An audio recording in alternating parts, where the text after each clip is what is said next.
Good day, viewers. Welcome to another edition of 30 Minutes, the interactive program of Trust Television with me, Manir Dan Ali.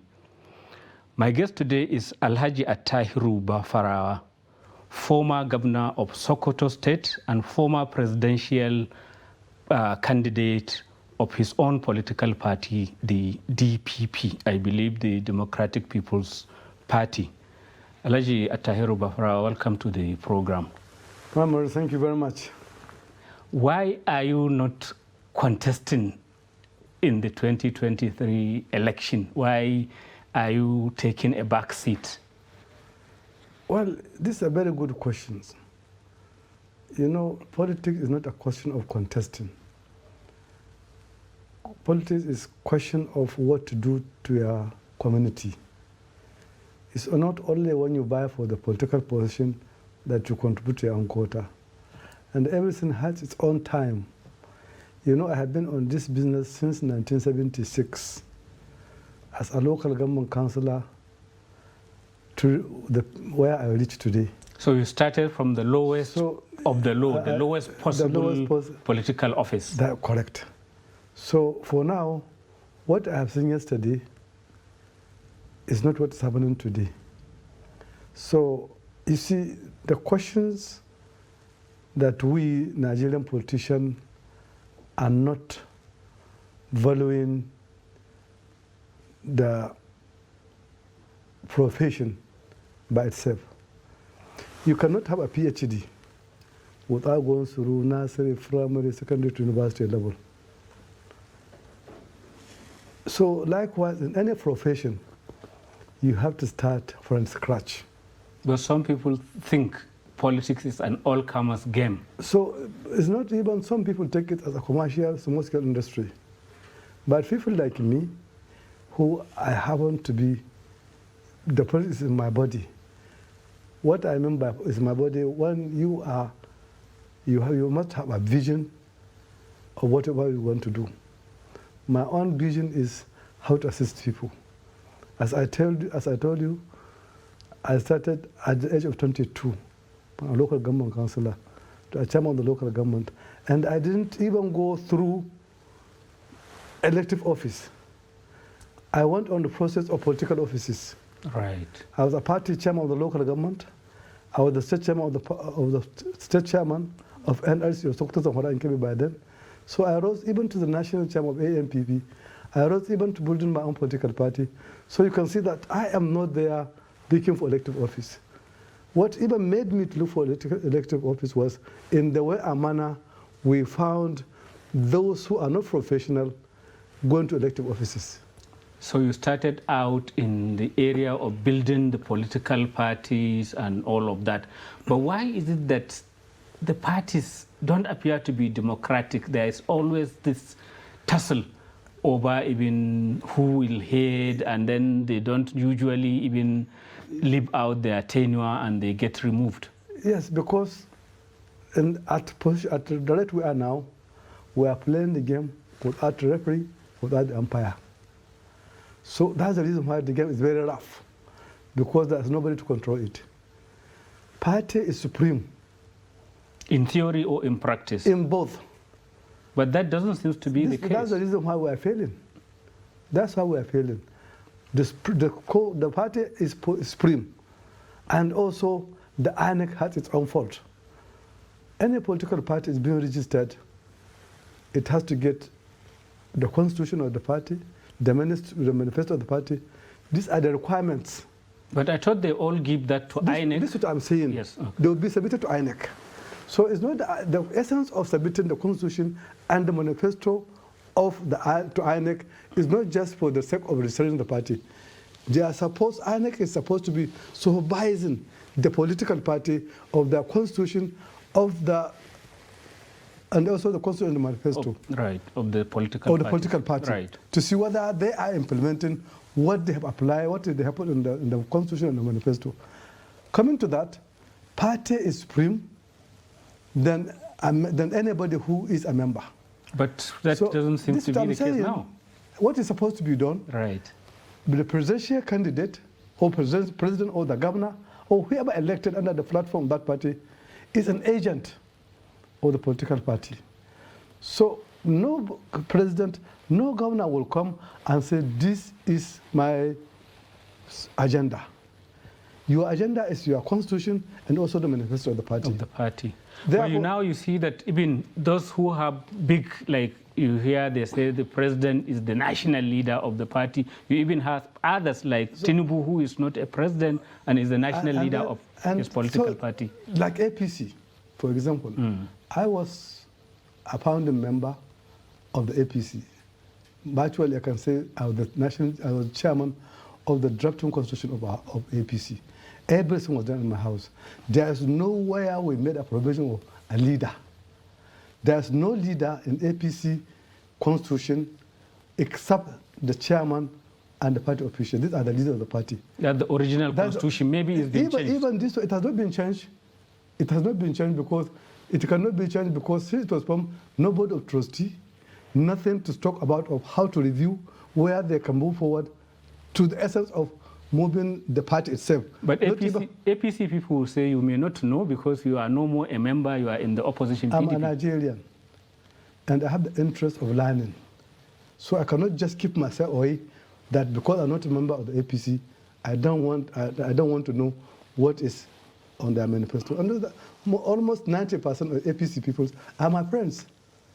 So, which is why some people now say that all the parties are like the same, because in your own case, you've been in 3 different parties, or more than 3 actually, from APP, APC, DPP, and now PDP. Yes, that is not an offense. It is the circumstances that come, that what made people to change position. Let's take an example of APC, or even AMPP, right, or APP. I was a founding member of APP. In fact, I was the person who paid the rent of APP office in Abuja when it was formed in the national headquarters. The national headquarters in 1998. I gave Ben Obi the money. He can bear me witness. He is still alive. I paid for the money. So those who come and join us, when they were elected, they don't respect the party. They are on their own interest. And we are there to protect the interest of the party. When our national chairman, Mahmoud Waziri, went and took an appointment, appointment was with the PDP government under Obasanjo. Under Obasanjo, SA, inter-party relationship, we remove him. He either stays as a national chairman of our party, and then he doesn't have anything to do with government. We remove him. So, on the essence of that, when APP, we changed the name to AMPP, we brought, I personally, under my leadership, brought General Buhari, President Buhari, stroke General Buhari. That time he hasn't fully become a civilian. So he was still a military man. I brought him and gave him the ticket under the platform of our party. So when the trouble started, I contacted him. I said, look, this party has been hijacked by the government. And we're an opposition party. Most of our governors, in the way they are behaving, this is not the way to behave as opposition party. And some God, his Minister of Education, can bear me witness. Malam Adam. I met General Buhari in London and America. I said, look, let's quit out of APC and AMPP and form another political party because this party has been hijacked by the governor and the president have hijacked the governors. So me and you are the target. We better leave and form our political party. Is that the reason why he went and formed the CPC? Before then he didn't agree with me, but Adam agreed with me. And then when the governor heard of our meeting, they quickly come and say, Oga, don't follow, we are ready to finance your power campaign, blah, blah, blah. Okay, he decided to remain. I said, take my words, you two leave the AMPP. And me, I'm leaving. That's why I went. So you left ahead of him? I was left ahead of him because he refused to accept my advice. That's why we went ahead and formed DPP. If I want anything, I would have joined PDP. But TPP didn't seem to have made any mark, even in your state where you were living as governor, it couldn't win the election. it's not a question of winning the election. At that time, if it's going to be free and fair election, DPP will win Sokoto, will win Kebbi, will win Zamfara, and Delta. These 4 states are DPP states. But the government is looking to see they are fighting me. They are not fighting the DPP. So anywhere I put myself, they will fight me because of one reason: I refuse to support third-term agenda. And that's my sin. That is the third-term agenda of former President Obasanjo. So, which he still denies. He can't deny it from me. So President Buhari, when he saw it was naked-eyed, he quickly ran away and leave AMPP and form CPC. So changing party, for example, after forming this APC, why should I leave APC when I'm a founding member of it? If I'm not even a chieftaincy on that matter. But the problem is, when this party was formed, 5 APDP governors. That was the reason why the APC was formed under corruption, and the building, the foundation is not solid. That's the reason why it's shaken. Well, some will also say that there are local considerations in your state of Sokoto. Let me finish. You and your former estranged deputy do not usually share the same party. When we formed APC, I didn't join. If I want anything, either elective office, whatever it is, I will join PDP. They are looking for me. I refuse to. But I remain in opposition party, and because without opposition, there's no democracy. So I am trying to build democracy. That's the reason why I remain in APC. And then after forming, we got our party registered. Then 5 governors from PDP, they have problem with their party, and then they quickly came and joined the APC without even our consent. It's just something that we are not being informed. The only thing we had that the 5 governors are coming to join, what do you call it? APC. I ask a question, why? And then to add more salt to the injury, not only join the party, we are anywhere the governor is, we should hand over the leadership of the party to them. I ask, what is the criteria?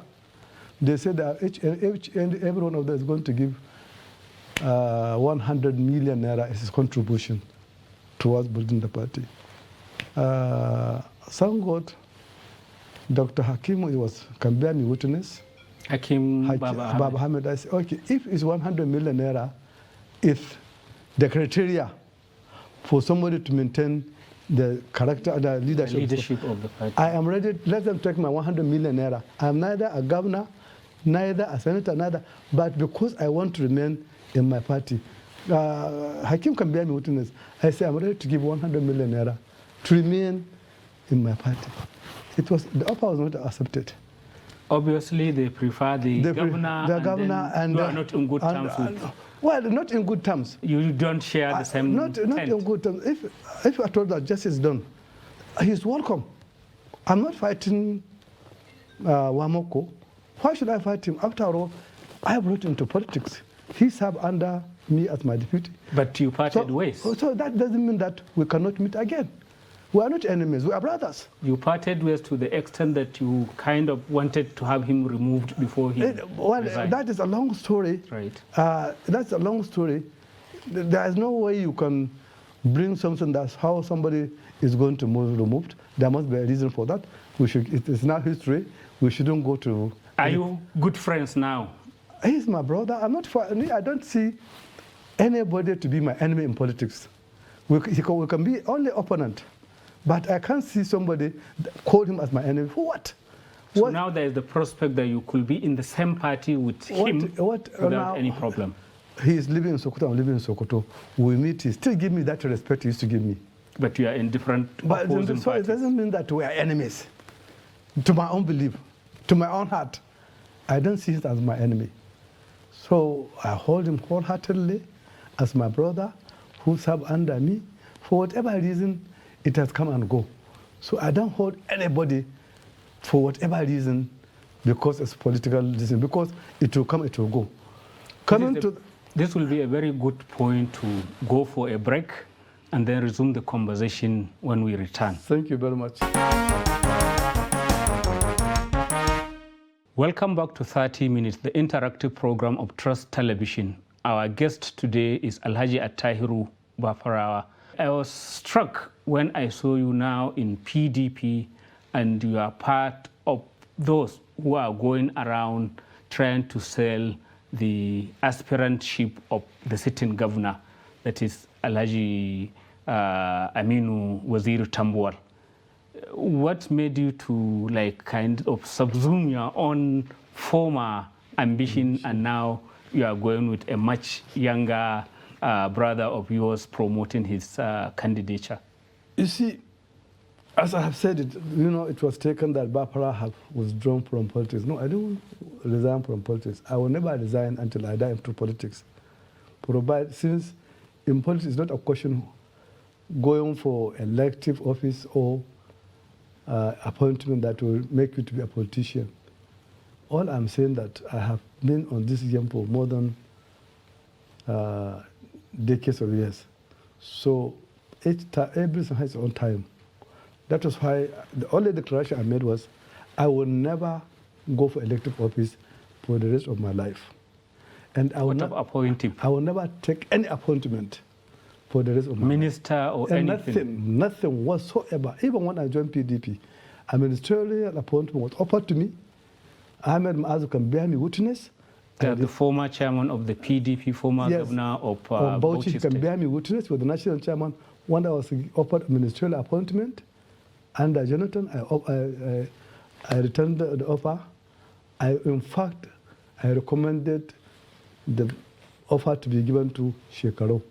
That's why Shekaro became ministerial appointment. Though not from your state. But he came, he said, sir, I was told that you have given a political ministerial appointment, but I said, let me go and ask President to give you. So if at that time I rejected accepting to be a minister, accepting to join my colleagues who are going for Senate, because I've said, how can I be a governor of 8 years of the state, and then after serving 8 years, and then I'll come back and take 1/3 to say I'm representing them. But this one is national. What I'm saying, even governor is national. Governorship is national, serving the nation, because there are young ones who want to continue to build this. You cannot be 8 years in office and then come back and block others to go and enjoy and learn at national level, as you have rightly said. So that's what made me to make this conclusion that no elective, no appointment. Even ambassador? It's political appointment, nothing whatsoever. I'm not interested for the rest of my life. I'm grateful to God from a councillor at what I am today. What else am I looking for? And the years I was alive, physically well, I believe I will not get even 1/3 of the years to remain alive. So to come back to coming back to your question of my support, you see, for Aminu Tambuwal, yes, the governor. In 2003, I brought him at National Assembly. He and Yari Gandhi, late Sule Yari Gandhi, who was member of House of Reps, and then senator. So that in the same group, I was trying to build young ones to take over from us, or rather to take over from me. So that was why I was grooming Yari and the rest of them, including Tambuwal. I brought him to the National Assembly. Thank God that I'm alive. When I left PD, when he left, I formed DPP, he went and joined PDP. He continued with his career in National Assembly. Thank God, as I found him further to his own political career, I was alive, he's alive. By the grace of God, he became the governor of Sokoto State. So how do you expect me, even if I'm not a member of APC, where Aminu became governor? Immediately it was announced he won the election, I called our candidate and said, look, go and congratulate him. The current Minister of Police Affairs, that is... Not him. Okay. Not him. Wali. Okay, yes, Wali. Wali, yes. And also instead the chairman. But me, I'm going to write him a letter. As an elder statesman, I'm going to write congratulations. But in party matter, you people should go and congratulate him, and no court case. So in 2015, in the whole country, it's only Sokoto we don't go to court. Because it doesn't make sense, or somebody that you are building, God brought him where he is, and then you take him to court. So it's the same thing So you are maintaining now and supporting Tambuwal. And what I said, I will be in politics because I want to know who is going to be my president, and I want to know who is going to be my governor. I want to know who is going to be my local government chairman. So if I stay aside, I will never see this thing happening. So Aminu is aspiring to become the president of this country. I cannot make him to be the president of the country, but it will not be right for me to stay behind while he's looking for it. I have to follow him, to guide him, to advise him within the capacity that I can do. In your assessment, how well or not so well has he done as governor of the state? You were a governor, and he is the sitting governor, and he's been there now for a second term. This question is supposed to go to electorates, not to me. Because maybe if I say he has performed, I'll be faulted he didn't perform. Maybe if I say he has so not. you truly believe he has performed well? So that question will go to the electorates. You don't want to answer who are leaking, because I have a borehole in my house. So if there's no water, I will not know there's no water. I travel by air, so I will not know whether the road is not good or bad. So the common man that he is serving for are supposed to answer this question. What about the issue of security? Because he is the chief security officer of the state, and Sokoto State, indeed, the part where you come from, has been under the siege of bandits for so long. You see, this security situation that we're talking about, guns and ammunition is going to solve this problem. To my own belief. Guns and ammunition, you mean brute force, yes, is what will... Will not. Or will not. Will not solve the problem. A simple thing to be done is to keep people busy, to reduce poverty. How will you reduce the poverty? Is to release local governments' allocation to them. Most of the governors, including that of Sokoto. I say most of the governors are holding local government funds. So virtually they are tight. And then the local government, there are too much poverty within that local area. So when the bandits come, these bandits is a collective of bandits, those in the bush and those in the village. When you are looking for something to eat, you can get it by any means for you to survive. So you feel the poverty is a justification for the banditry? It's the banditry. Because the government has to wake up and make sure that they reduce poverty to keep people busy. For example, when we are talking of how are we going to stop this banditry, well, anybody who says, oh, it's going to be solved is telling a lie. Virtually, go, more especially in the north, go and see the number of school children who are out of school. They're not talking of some, there are millions. And they are growing, and then when they pass the limit of going to primary, when they pass the age of going to secondary school, yes, they become ignorant of whatever you're going to tell them.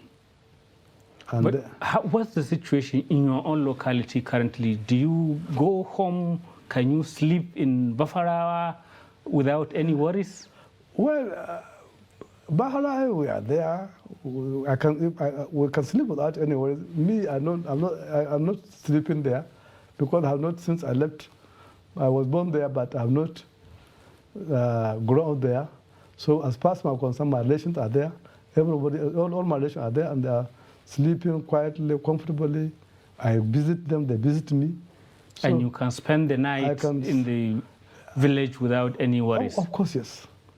So is that indicative of an improvement of the situation, or is it your sense that it is getting worse?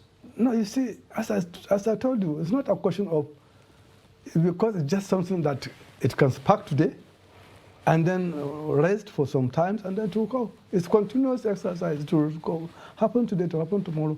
But all lesson is no government can solve this problem. It's our collective responsibilities for us to put our head together and see how we can help the situation. Well, you did say that part of the problem is the poverty, especially the way local government, that tier of government has been kind of abolished by the state governors, yes, who are not allowing the local governments to function. For example, if you are spending 100 million naira yes, to your local government, which local government? Katsina local government. Yes. Well, it's a metropolitan local government. In the village, let's say Kankia, if you are sending 100 million naira in Kankia, or this is my local government, 100 million naira every month circulating within the community, I think things will improve. Let's come back to politics, I mean, which is your main area. This is the week of the primaries. What is your guess of what could happen? I know you are supporting Tambuwal, but could it be Tambuwal? Could it be Wike? Could it be Atiku Abubakar? What's your gut feeling? I mean, you are a long-standing politician, so you can stand away and objectively assess. What's your feeling? Well, you see, it's too early for somebody to assess, more especially we politicians. Last minute. We are always planning, thinking how to go about it. So what we can see today or now, in the evening it will change. So what can you see now? So what we are trying to do is, how are we going to defeat APC government? And we cannot be come blindly looking for defeating APC without vision, without planning, like what APC did on removing PDP into power. Their own objective is to remove PDP from power, but they prepared nothing. Their capital project was to remove PDP, Jonathan, from power, but they are not prepared to move the country forward. And now you are copying them. So we are copying their mistake. About so whatever we are going to do, we have to make sure that whom are we going to? Forget about me, Tambuwal, my relationship with Tambuwal, forget about my support. When we sit down collectively, who is the best among them, then we can decide. When are you sitting down to do that? When the situation, arises. On the night of the, because you appear, the two parties appear to be playing a game. Each one wants to outwit the other. It wants to see what is the game. You know, APC is still a child in the Nigerian democracy. They are copying, they are following. PDP is not even, is the mother of APC. So they are following the root of the mother. APC is still a child compared to a PDP. So they don't have a policy, they don't have plan, they don't have vision. They are only following whatever PDP is doing, they follow. Look, we put 29s. They put 29 30s. Later on, they said they cannot match with these days. They have to come, they can't be ahead of their mother or below their mother. Let them go together. So APC, PDP, to me personally, are the same father, same mother. So it's going to be, if I can conclude on that note, it's going to be a very interesting week. Interesting week for us to see. For the politics of Nigeria. But nobody will tell you where it goes. Only God will tell you where it goes, to my own understanding. Thank you very much, Alhaji Attahiru Bafarawa. On that note, we've come to the end of this edition of 30 Minutes. Thank you very much. Viewers, join us another day for a fresh edition of the program.